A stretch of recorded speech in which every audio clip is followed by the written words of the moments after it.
All right, so deadly mistake number 4, eating foods with too many ingredients. So I have a pretty simple nutrition philosophy, and that is eat single ingredient foods and foods with as few ingredients as possible. So example of single ingredient food. So what we mean by this is the food is literally just the food itself. So if you look at a carton of eggs, there's no ingredients in eggs except eggs. Same thing with spinach, apples, oatmeal. The food is the ingredient. Chicken, turkey breast, sweet potatoes, salmon, almonds, strawberries, blueberries, walnuts. There's so many foods that are very natural. They haven't been processed. They're single ingredient.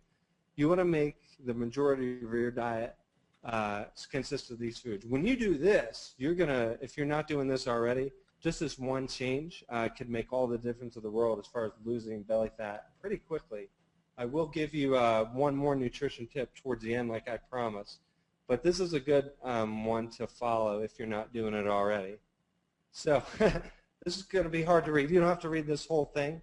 I just wanted to prove a point. So remember towards the beginning when I said I used to eat a lot of cereal for breakfast and sometimes dinner?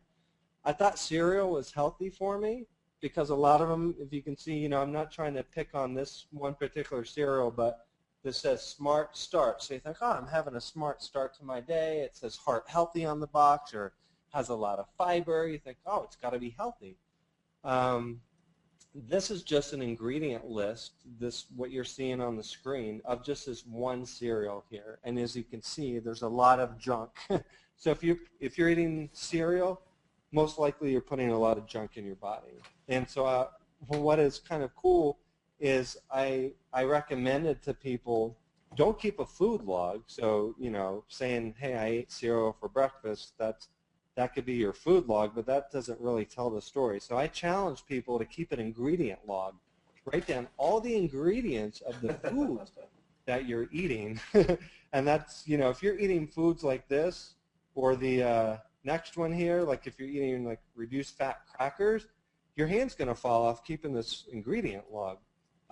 Now, if you are eating the natural single ingredient foods, you know, like eggs, oatmeal, strawberries, chicken, your hand's not going to fall off. You're not going to have much to write. But if you're eating foods like what I'm showing here, you're going to be writing all day long. So we want to count ingredients, not calories. So I'm not big on counting calories because that's tedious. It's not fun. Most times it's inaccurate anyway. I mean, if you had you know, chips and guacamole out at a restaurant, how are you going to know exactly how many calories you ate? So I tell people count ingredients and not calories, so that's not very tedious. Just look at the package and count how many ingredients there are. But if you want to take it a step further, keep an ingredient log, and if you get tired of writing, hopefully you'll change your ways and start eating more unprocessed foods. And this was actually, probably didn't even have room for a picture. This was some sort of one of those frozen like lean cuisine dinners. So we all always think these frozen dinners that have the word, you know, lean in it or some other word that makes it look like we're getting healthy, but they're not. So look how many ingredients in just this one frozen dinner here. Oh, that looks all I just natural. want to show you a couple Scott, along the way. that was all natural. Showed you Lisa, who went on my fitness adventure. I just want to give examples of people that I worked with. So it's pretty cool to see these transformations. This was one of my boot camp members, and when she first trained with me, she wasn't really sure what to expect. She was overweight. She had never been athletic. In less than a year of working with me, she lost over 61 pounds and 26 inches attending my boot camp classes, eating a nutrient-rich meal plan.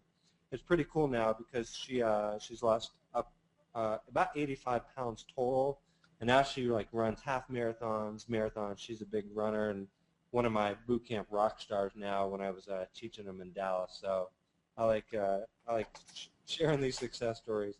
And then Jo was in her mid-50s. She was great. We lived in the same apartment complex in Dallas, and we just met randomly in the parking garage. I was carrying my stability ball, and she attended my boot camps, and she lost a lot of dress sizes. And she was in her 50s, but she's feeling now like she did in her 30s. So I always like it when people feel a lot younger and move better as well.